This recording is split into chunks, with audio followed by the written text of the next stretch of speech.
بسم اللہ الرحمن الرحیم۔ اس سے پہلے 26ویں پارے کی تفسیر بیان ہوئی تھی۔ اب یہاں سے 27ویں پارے کی تفسیر کا خلاصہ پیش کیا جا رہا ہے۔ 27ویں پارے کی ابتدا سے لے کر سورۃ زاریات کی آیت 37 تک حضرت ابراہیم علیہ السلام کے پاس فرشتے کی آمد اور پھر وہاں سے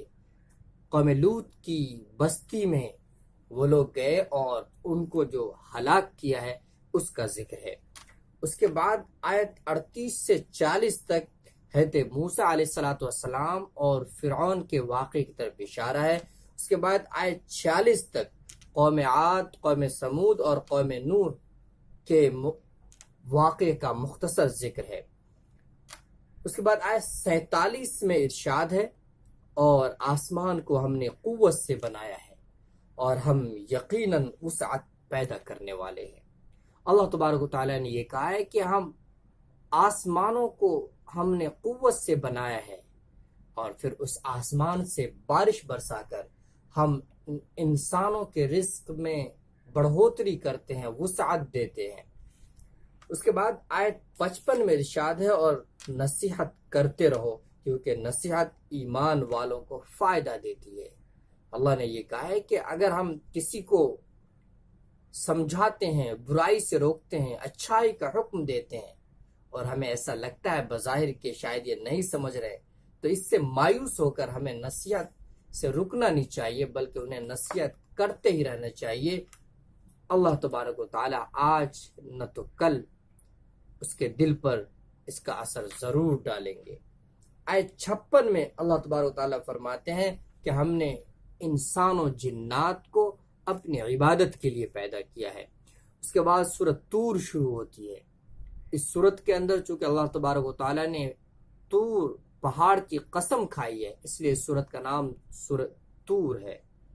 یہ سورہ مکی ہے اور اس میں 49 آیتیں ہیں۔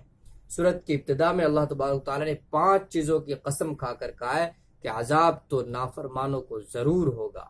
چنانچہ ارشاد ہے، قسم ہے طور پہاڑ کی اور اس کتاب کی جو صحیفے میں لکھی ہوئی ہے، اور قسم ہے بیت معمور کی اور بلند و بالا چھت کی اور بھرے ہوئے سمندر کی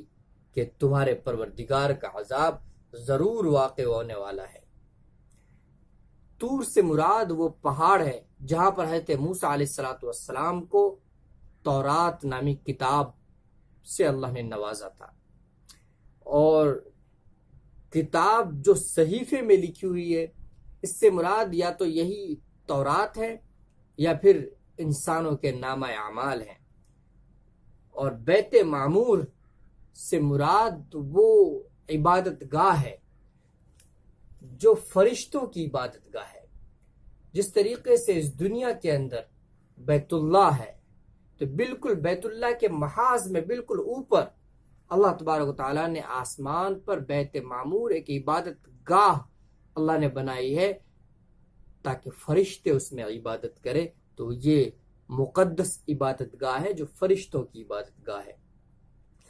بلند و بالا چھت سے آسمان مراد ہے، اور وہ عذاب کب آئے گا تو اس کے بارے میں 19 اور 20 ان دونوں آیتوں میں اللہ نے فرمایا، جس دن آسمان تھر تھرا کر لرز اٹھے گا اور پہاڑ ہولناک طریقے سے چل پڑیں گے، یعنی قیامت کا دن ہے کہ قیامت قائم ہونے کے بعد جو لوگ برے ہوں گے انہیں اللہ تبارک و تعالیٰ ضرور سزا دیں گے۔ اس کے بعد آیت 17 سے 28 تک متقی لوگوں کا تذکرہ ہے جنہیں اللہ تعالیٰ نے مختلف نعمتوں سے جنہیں اللہ تبارک و تعالیٰ نوازیں گے۔ مثلا ارشاد ہے، ان سے کہا جائے گا کہ خوب مزے سے کھاؤ پیو ان اعمال کے بدلے میں جو تم کیا کرتے تھے، اور ایک قطار میں لگی ہوئی اونچی نشستوں پر تکیہ لگائے ہوئے ہوں گے،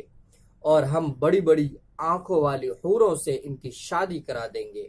اور جو لوگ ایمان لائے ہیں ان کی اولاد نے بھی ایمان میں ان کی پیروی کی ہے تو ان کی اولاد کو ہم انہی کے ساتھ شامل کر دیں گے اور ان کے عمل میں سے کوئی چیز کم نہیں کریں گے۔ ہر انسان کی جان اپنی کمائی کے بدلے میں رہن رکھی ہوئی ہے۔ اس آیت کے اندر دو چیزیں خاص طور پر سمجھنے کی. ایک تو یہ کہ اللہ نے یہ فرمایا کہ جو لوگ نیک ہیں، متقی ہیں، ان کی اولاد اگر مومن ہے تو اللہ تبارک و تعالی ان نیک لوگوں کے ساتھ ان کو شامل کر دیں گے. مطلب یہ کہ جو لوگ متقی ہیں اور جنت کے اندر اعلیٰ درجات سے ان کو نوازا جائے گا تو ان کی جو اولاد ہوگی وہ بھی جنت میں جانے کے لائق ہے، لیکن ان اعلیٰ درجات کے مستحق نہیں ہے. تو اللہ تبارک و تعالیٰ ان کے والد کو خوش کرنے کے لیے ان بچوں کو بھی ان اعلیٰ درجات سے نوازیں گے، اور پھر ان کے والد کے مقام میں کچھ کمی نہیں کی جائے گی. اس طریقے سے اس آیت کے اندر یہ بھی فرمایا کہ ہر انسان کی جان اپنی کمائی کے بدلے میں رہن رکھی ہوئی ہے. رہن کا مطلب ہوتا ہے مورگیج، یعنی جب انسان قرض لیتا ہے تو ضمانت کے طور پر اپنی کوئی چیز رہن رکھ دیتا ہے تاکہ جو قرض دینے والا ہے اس کو یہ بھروسہ رہے کہ اس کے پیسے ضائع نہیں ہوں گے. تو اللہ تبارک و تعالیٰ نے اسی طریقے سے ہمیں جن صلاحیتوں سے نوازا ہے، دیکھنے کی صلاحیت، سننے کی صلاحیت، چلنے کی صلاحیت، چھونے کی صلاحیت، یہ تمام چیزیں اللہ نے جو ہمیں صلاحیت دی ہے، یہ دراصل قرض ہے. اور اس قرض کی ادائیگی اس وقت ہوگی جب ہم انہیں صحیح طور پر اللہ کے حکم کے مطابق استعمال کریں گے. اللہ نے اگر زبان دی ہے تو قرض کی ادائیگی اس طریقے پر ہوگی کہ ہم اس زبان سے سچ بولے، ہمیشہ جھوٹ نہ بولے. اگر اللہ نے ہمیں چلنے کی صلاحیت دی ہے تو ہمارے یہ قدم صحیح کام کے لیے آگے بڑھیں، برائیوں کی طرف ہم چل کر نہ جائیں. تو جب ہم اللہ کے قرض کی ادائیگی کر دیں گے اور ان صلاحیتوں کو صحیح طور پر استعمال کریں گے تو اللہ تبارک و تعالی ہماری جانوں کو جہنم سے چھٹکارا دے کر جنت میں داخل فرمائیں گے. یہ اس طریقے سے ہماری جو جان ہے یہ رہن رکھی ہوئی ہے. اس کے بعد آیت 29 اور 30 میں رسول اللہ صلی اللہ علیہ وسلم سے یہ کہا گیا ہے کہ کفار جو طرح طرح کے اعتراضات کرتے ہیں آپ پر، کوئی شاعر کہتا ہے تو کوئی کاہن کہتا ہے، کوئی مجنوں کہتا ہے، آپ ان کی باتوں کی طرف توجہ نہ دیں، اگنور کریں، نظر انداز کریں، اور آپ جس کام کے لیے بھیجے گئے ہیں، تبلیغ کے اعلیٰ مقاصد کے لیے جو آپ بھیجے گئے ہیں، آپ اس کام کو انجام دیتے رہیں. اس کے بعد سورہ نجم شروع ہوتی ہے. سورہ نجم مکی ہے اور اس میں 62 آیتیں ہیں. بعض روایت سے معلوم ہوتا ہے کہ یہ وہ پہلی سورت ہے جو حضور صلی اللہ علیہ وسلم نے، جسے حضور صلی اللہ علیہ وسلم نے علی الاعلان ایسے مجمع پر پڑھ کے سنائی آپ نے جس میں مسلمانوں کے ساتھ مشرکین بھی موجود تھے. نیز یہ پہلی سورت ہے جس میں آیت سجدہ نازل ہوئی، اور جس وقت آپ صلی اللہ علیہ وسلم نے سجدے کی آیت کی تلاوت کی تو مسلمان کے ساتھ ساتھ مشرکین بھی سجدے میں گر گئے. اس پارے کے اندر، اس سورت کے اندر جو آیت سجدہ آئی تو اسے سن کر. اس سورت کا اصل موضوع حضور صلی اللہ علیہ وسلم کی رسالت کو ثابت کرنا اور مشرکین مکہ کے غلط عقائد اور ان کے بعض بیہودہ دعووں کی تردید ہے. اس سورت کے اندر آیت نمبر 3 کے اندر یہ فرمایا کہ وَمَا يَنْطِقُ عَنِ الْهَوَىٰ إِنْ هُوَ إِلَّا وَحْيٌ يُوحَىٰ، کہ اللہ کے نبی صلی اللہ علیہ وسلم جو بھی بات کرتے ہیں وہ اپنی طرف سے نہیں کرتے بلکہ وہ بھی اللہ کی طرف سے ہوتی ہے. اسی لیے جو حدیث شریف ہے، جو رسول اللہ صلی اللہ علیہ وسلم کے اقوال و افعال جہاں مذکور ہیں تو وہ بھی دراصل اللہ کی طرف سے ہیں. فرق اتنا ہے کہ جو قرآن ہے یہ اللہ کی، اس میں باتیں بھی ہیں، الفاظ بھی اللہ کے ہیں، لیکن جو احادیث ہیں اس میں باتیں تو اللہ کی ہے لیکن الفاظ رسول اللہ صلی اللہ علیہ وسلم کے ہیں، لیکن دونوں وحی ہے. اسی لیے قرآن کریم کو وحی متلو کہا جاتا ہے، یعنی جس کی تلاوت ہوتی ہے، اور حدیث شریف کو وحی غیر متلو کہا جاتا ہے، یعنی جس کی تلاوت نماز وغیرہ کے اندر نہیں ہوتی.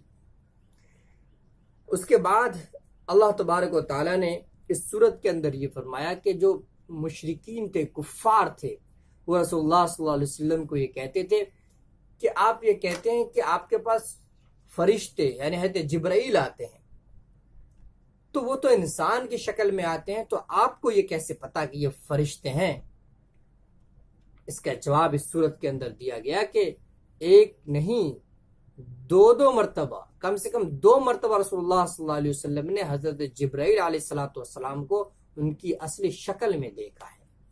ایک مرتبہ رسول اللہ صلی اللہ علیہ وسلم نے خود ان سے درخواست کی اور اس خواہش کا اظہار کیا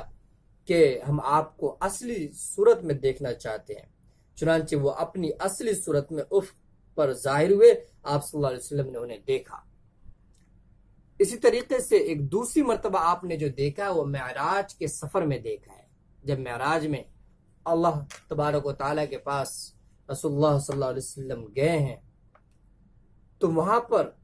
سدرۃ المنتہا یعنی عالم بالا میں جو ایک بیر کا درخت ہے، بہت بڑا درخت جنت کے پاس، وہاں پر اللہ کے رسول صلی اللہ علیہ وسلم نے حضرت جبرائیل علیہ السلام کو ان کی اصل شکل میں ان کو دیکھا ہے۔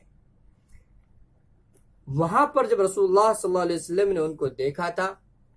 تو اس بیر کا جو وہ درخت ہے اس میں اس کی کیا کیفیت تھی اس کے بارے میں ہے کہ اس وقت اس بیر کے درخت پر وہ چیزیں چھائی ہوئی تھی جو بھی اس پر چھائی ہوئی تھی۔ مطلب یہ کہ جو چیزیں اس بیر کے درخت پر چھائی ہوئی تھی وہ بیان سے باہر ہے۔ حدیث میں حضور صلی اللہ علیہ وسلم نے اس واقعے کی یہ تشریح فرمائی ہے کہ اس سے کہ اس وقت لا تعداد فرشتے، بہت سارے فرشتے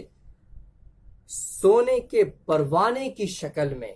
اس درخت پر آپ صلی اللہ علیہ وسلم کی زیارت کے لیے جمع ہو گئے تھے۔ اسی کو آیت 16 میں فرمایا کہ اس وقت اس بیر کے درخت پر وہ چیزیں چھائی ہوئی تھی جو بھی اس پر چھائی ہوئی تھی، یعنی ایسی چیز چھائی ہوئی تھی جو بیان سے باہر ہے۔ اتنی اچھی چیز تھی اور اتنا خوبصورت اس کا منظر تھا۔ اس کے بعد آیت 19 اور 20 میں ارشاد ہے، بھلا کیا تم نے لات اور عزا پر بھی غور کیا ہے اور اس میں اور ایک اور تیسرے پر جس کا نام منات ہے۔ لات، عزا، منات یہ 3 بڑے بت تھے مشرکین کے جن کی وہ پوجا کیا کرتے تھے۔ قرآن کریم نے ان کی پوجا اور ان کی عبادت کو منع کیا ہے اور اس کی مذمت کی ہے کہ جنہیں تم خود ہی اپنے ہاتھوں سے بناتے ہو، تراشتے ہو، آخر وہ تمہارے خدا، تمہارے معبود کیسے بن سکتے ہیں۔ اس کے بعد آیت 36 سے 39 تک ارشاد ہے، کیا اسے ان باتوں کی خبر نہیں ملی جو موسیٰ علیہ السلام کے صحیفوں میں درج ہے اور ابراہیم کے صحیفوں میں بھی جو مکمل وفادار ہے، یعنی یہ کہ کوئی بوجھ اٹھانے والا کسی دوسرے کا بوجھ نہ اٹھا سکے گا، اور یہ کہ انسان کو خود اپنی کوشش کے سوا اور کوئی چیز اس کو نہیں ملے، کوئی اور چیز اس کو نہیں ملے گی، یعنی بدلے کے طور پر اس کا حق نہیں ہے کہ اس کو وہ ملے۔ یعنی دنیا کے اندر انسان جو خود عمل کرے گا اسی کا بدلہ آخرت میں ملے گا، دوسرے کے اعمال اس کو کام نہیں آئیں گے، یہ اس کا حق نہیں ہے۔ لیکن اللہ تبارک و تعالیٰ اپنے فضل سے دوسرے کے اعمال سے بھی اگر اس کو فائدہ پہنچانا چاہے تو اللہ فائدہ پہنچائیں گے۔ اسی لیے جو ہم ایصال ثواب کرتے ہیں تو حدیث شریف سے چونکہ وہ چیزیں ثابت ہیں، اس لیے اللہ اپنے فضل سے اس کا بھی ثواب ان کو دیں گے، یہ ان کا حق نہیں ہے، اللہ اپنے فضل سے دیں گے۔ مثال کے طور پہ اگر ہم اپنے کسی آبا و اجداد میں سے کسی کی طرف سے وہ گزر چکے ہیں، اس دنیا سے جا چکے ہیں، ان کے جانے کے بعد اگر ہم کوئی نیک عمل کریں، مثال کے طور پر صدقہ و خیرات کریں، کوئی رفاہی کام کریں، کنویں کھدوا دیں، پانی کا انتظام کر دیں غریبوں کے لیے، ان کو ثواب پہنچانے کی نیت سے، تو اس کا ثواب پہنچتا ہے، اور یہ چیزیں حدیث شریف سے ثابت ہے۔ اس کے بعد سورہ قمر شروع ہوتی ہے، یہ سورہ مکی ہے اور اس میں 55 آیتیں ہیں۔ یہ سورہ اس وقت نازل ہوئی جب رسول اللہ صلی اللہ علیہ وسلم نے چاند کے 2 ٹکڑے کر دیے تھے اور یہ معجزہ دکھلایا تھا، اور چاند کو عربی کے اندر قمر کہا جاتا ہے، اس لیے اس سورت کا نام قمر ہے۔ اس سورت کا موضوع کفار عرب کو توحید، رسالت اور آخرت پر ایمان لانے کی دعوت دینا ہے، اور اسی ضمن میں عاد و سمود، حضرت نوح اور حضرت لوط کی قوموں اور فرعون کے دردناک انجام کا مختصر لیکن بہت ہی بلیغ انداز میں ذکر ہے۔ اور بار بار اس سورت کے اندر یہ جملہ دہرایا گیا ہے کہ اللہ نے نصیحت حاصل کرنے کے لیے قرآن کو بہت آسان بنا دیا ہے، تو کیا کوئی ہے جو نصیحت حاصل کرے؟ اس سے ہمیں یہ تعلیم ملتی ہے کہ قرآن کریم صرف تلاوت کے لیے نہیں ہے، بلکہ اس سے نصیحت حاصل کرنی چاہیے ہمیں، اور نصیحت اس وقت ہم حاصل کریں گے جب ہم انہیں سمجھیں گے۔ لہذا قرآن کریم کا یہ حق ہے کہ ہم قرآن کریم کو صرف تلاوت ہی نہ کریں، بلکہ ہم ان کو سمجھے بھی، سمجھنے کی کوشش کریں اور قرآن کریم کے احکام پر عمل کریں۔ جو واقعہ شق القمر ہے وہ اس کا خلاصہ یہ ہے، ایک مرتبہ چاندنی رات میں رسول اللہ صلی اللہ علیہ وسلم موجود تھے۔ کفار و مشرکین نے یہ کہا کہ اگر آپ اللہ کے نبی ہیں تو کوئی معجزہ ہمیں دکھلائیے۔ رسول اللہ صلی اللہ علیہ وسلم نے چاند کی طرف انگلی سے اشارہ کیا اور اس چاند کے 2 ٹکڑے ہو گئے، اور وہاں پہ پہاڑ تھا تو وہ دونوں ٹکڑے پہاڑ کے دونوں طرف چلے گئے اور وہ پہاڑ بیچ میں آ گیا۔ لیکن وہ کفار ہٹ دھرم، ان لوگوں کو ماننا نہیں تھا، تو اس وقت بھی بہانے کر لیے کہ انہوں نے ہماری آنکھوں پہ جادو کر دیا، تو کچھ اور اس طرح کے بہانے کر لیے اور مانے نہیں۔ کچھ وفود جو اس وقت مکہ سے باہر تھے، بعد میں مکہ آئے وہ لوگ، تو ان لوگوں نے بھی اس کا اقرار کیا کہ ہم فلاں جگہ تھے اور وہاں سے ہم نے دیکھا کہ فلاں وقت میں چاند کے 2 ٹکڑے ہو گئے تھے۔ تاریخ کی ایک مشہور کتاب ہے تاریخ فرشتہ، اس میں لکھا ہوا ہے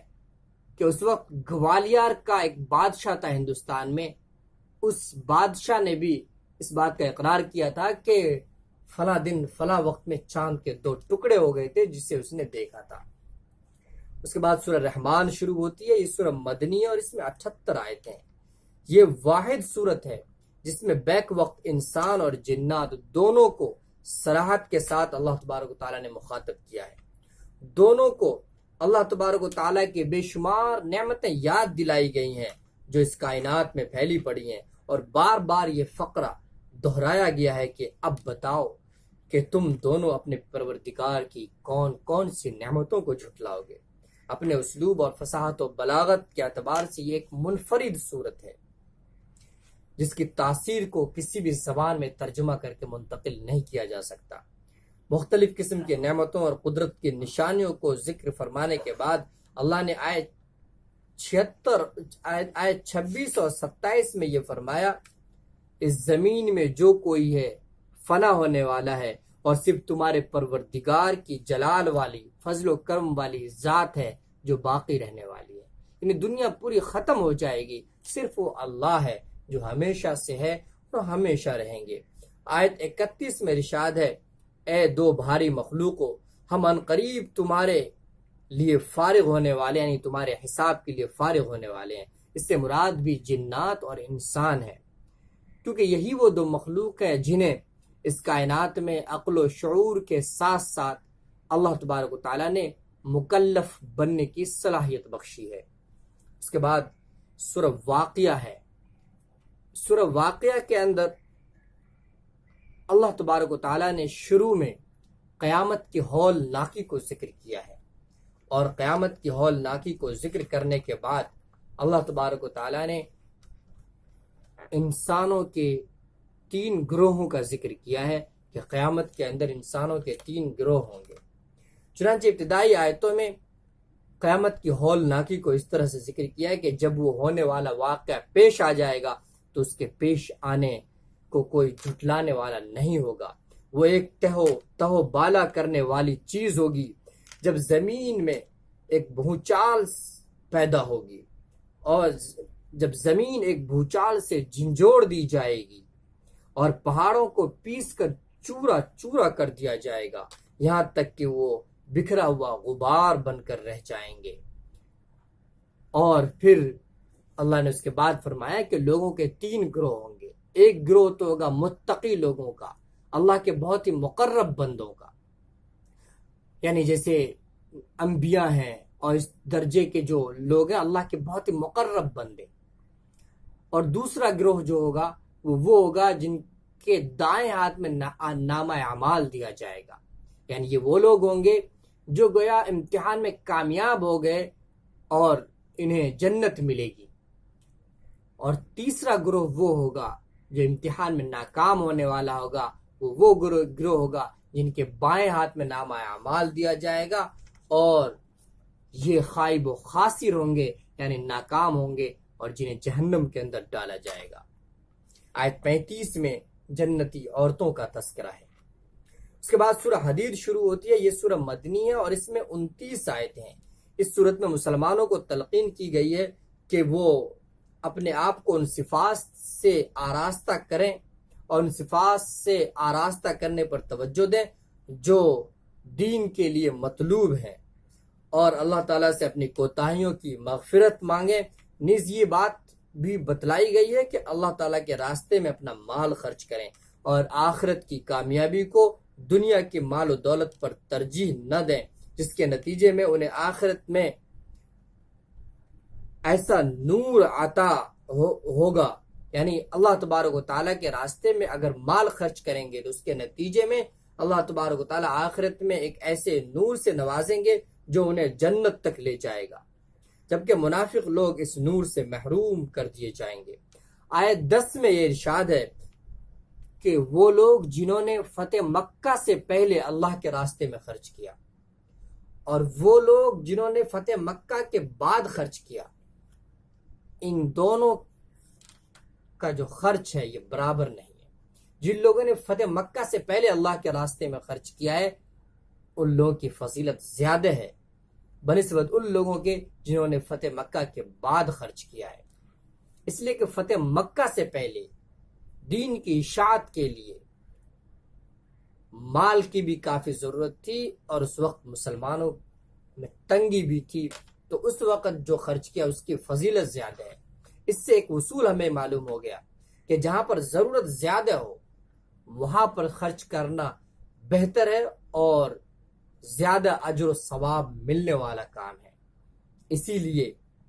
زکوٰۃ تو سال پوری ہونے کے بعد فرض ہے، لیکن سال مکمل ہونے سے پہلے بھی اگر کوئی زیادہ محتاج ہمارے سامنے آ جائے تو صرف اس بات کو پیش نظر رکھ کے ہم پیشگی زکوٰۃ ادا کر دیں کہ یہ مستحق زیادہ ہے، اس کی ضرورت پوری ہو جائے گی، تو یہاں پر زیادہ ہمیں اجر و ثواب کی امید رکھنی چاہیے. اس کے بعد آیت 10 میں تو یہ حکم ہے جن لوگوں نے فتح مکہ سے پہلے خرچ کیا ان کی فضیلت ہے. اس کے بعد آیت 21 میں نیک کاموں میں ایک دوسرے سے سبقت لے جانے والوں کی تعریف کی گئی ہے کہ نیک اعمال کرنے میں، عبادات کے اندر اعلیٰ اخلاق کا مظاہرہ کرنے میں اور اسی طریقے سے اللہ کے راستے میں خرچ وغیرہ کرنے میں ہمیں ایک دوسرے سے سبقت لے جانے کی کوشش کرنی چاہیے، ایک دوسرے سے بڑھنے کی کوشش کرنی چاہیے. آیت 23 میں ارشاد ہے یہ اس لیے تاکہ جو چیز تم سے جاتی رہے اس پر تم غم میں نہ پڑو، اور جو چیز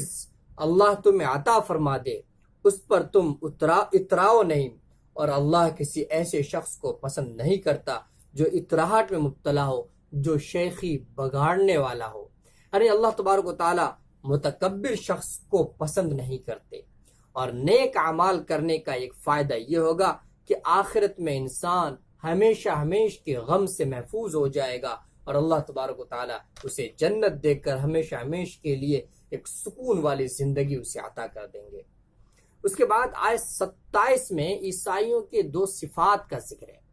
ان کی ایک صفت تو یہ تھی کہ ان کے اندر رحم دلی بہت زیادہ تھی اور دوسری صفت ان کی رہبانیت ہے. تو پہلی صفت تو محمود ہے، یعنی قابل تعریف ہے، رحم دلی. اس لیے حضرت عیسیٰ علیہ السلام کی جو تعلیمات ہے ان میں رحم دلی پر بہت زیادہ زور دیا گیا ہے. حتیٰ کہ حضرت عیسیٰ علیہ السلام کی تعلیمات میں قتال اور جہاد وغیرہ بھی نہیں ہے، جہاد وغیرہ بھی ان کی شریعت میں جہاد وغیرہ نہیں تھا۔ تو یہ تو قابل تعریف پہلو ہے، اور ایک دوسری صفت جو ہے وہ ہے رہبانیت، لیکن یہ قابل مذمت پہلو ہے، یہ مذموم ہے، یعنی پسندیدہ نہیں ہے رہبانیت۔ اللہ نے فرمایا کہ یہ رہبانیت جو ان لوگوں نے اختیار کر لیا ہے، اللہ نے ان کو اس کا حکم نہیں دیا تھا، خود ہی اختیار کر لیا۔ دراصل ہوا یہ کہ یہودی جو تھے، جب حضرت عیسیٰ علیہ السلام نے اللہ کے دین کی دعوت دینی شروع کی تو یہودی حضرت عیسیٰ علیہ السلام کے دشمن ہو گئے اور ان کو سولی پر چڑھانے کی بھی کوشش کی۔ اللہ تبارک و تعالیٰ نے انہیں آسمان پر اٹھا لیا، اور اس کے بعد اور اس وقت بھی اور اس کے بعد بھی ایک سلسلہ قائم ہو گیا کہ جو حضرت عیسیٰ علیہ السلام کے ماننے والے تھے، جو عیسائی لوگ تھے، ان پر جو بھی بادشاہ آتا تھا ان پر ظلم کرتا تھا۔ اس ظلم سے بچنے کے لیے اور اپنے دین کی حفاظت کے لیے عیسائیوں نے ایک طریقہ یہ اختیار کیا کہ شہر سے باہر الگ تھلگ علاقے میں جا کر وہ لوگ رہنے لگے، اور دور دراز علاقوں میں ان لوگوں نے خانقاہوں کا نظام قائم کیا کہ جہاں پر وہ لوگ دنیاوی لذتوں سے دور ہو کر عبادت کرتے اور اپنے دین کی حفاظت کرتے تھے۔ آہستہ آہستہ ان لوگوں نے بعد میں اس کو اپنا مقصد بنا لیا، اور اس کو بذات خود اس کو ہی عبادت سمجھنے لگے، جبکہ ایک مجبوری میں ان لوگوں نے شروع میں یہ طریقہ اختیار کیا تھا دین کی حفاظت کے لیے، جو صحیح تھا۔ لیکن بعد میں جب یہ ڈر اور خوف کا ماحول ختم ہو گیا، اس کے باوجود یہ جو رہبانیت ہے، رہبانیت کا مطلب یہ ہے کہ دنیاوی لذت اور اللہ کی نعمتوں سے دور ہو کر صرف عبادت میں لگ جانا، کہ شادی بیاہ نہیں کرنی ہے، اور اسی طریقے سے اللہ تبارک و تعالیٰ نے جو نعمتیں دی ہے، اچھا کھانا نہیں کھانا ہے، اچھے کپڑے نہیں پہننے ہیں، اور ہمیشہ ایک طرف ہو کے عبادت ہی عبادت میں مشغول رہنا ہے۔ اسلام میں اس چیز کو پسند نہیں کیا گیا ہے، اور قرآن یہ کہتا ہے کہ عیسائیوں نے جو یہ طریقہ اختیار کر لیا تھا، اللہ نے اس کا حکم نہیں دیا تھا دین کی حفاظت کے لیے۔ ٹھیک ہے، شروع میں انہوں نے یہ طریقہ اپنایا، لیکن بعد کے لوگوں نے جو عیسائیت اور عیسائی مذہب کا حصہ سمجھ لیا، یہ غلط تھا۔ اسلام میں یہ ہے کہ ایک عام انسان کی طرح رہو، اور پھر جا کر اللہ کی عبادت کر کے اللہ کے مقرب بندے بنو، جیسے نبی صلی اللہ علیہ وسلم نے شادیاں بھی کی، آپ صلی اللہ علیہ وسلم کے بچے بھی ہوئے، آپ اچھا بھی کھانا کھاتے تھے، اچھے کپڑے بھی پہنتے تھے، ایک عام انسانوں کی طرح اچھی زندگی بھی گزارتے تھے، لیکن اس کے باوجود اللہ کے سب سے مقرب بندے تھے، اللہ کی عبادت اور اللہ کی فرما برداری میں سب سے آگے بڑھے ہوئے تھے۔ تو یہی وہ طریقہ ہے اسلام جس کی تعلیم دیتا ہے۔ اللہ تبارک و تعالی ہمیں قرآن کریم کو سمجھنے اور اس پر عمل کرنے کی توفیق عطا فرمائے۔